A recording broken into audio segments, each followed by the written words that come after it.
Alright, so we're going to start by taking out the battery. Alright, so the battery's out. 10s, and then 10s on the hold downs. We're going to pull this out. We got some 12s, a couple 12s.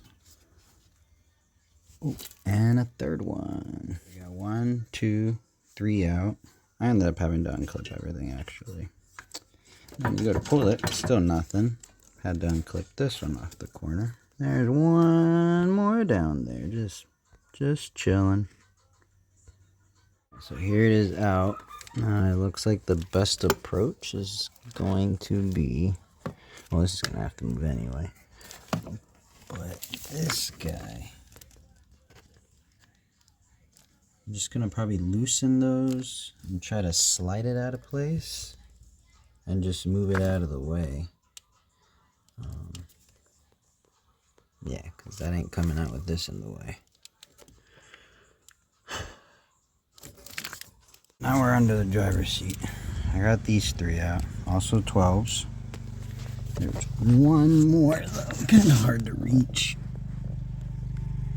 That top one, top right. Okay, so might as well get this apart.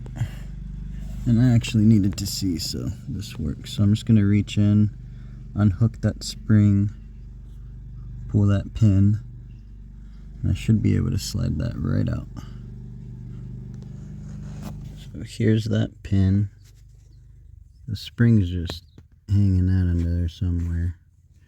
And now, see, comes right out. So, get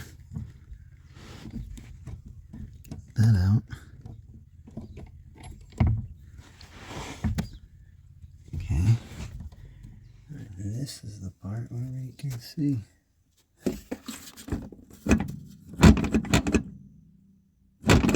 So, had to pull the module.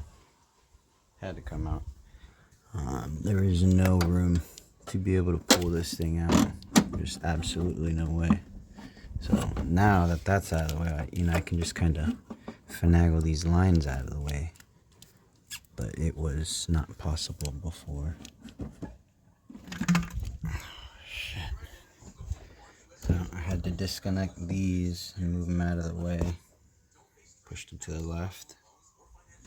Just kind of slide these out of the way as you do your thing. There it is.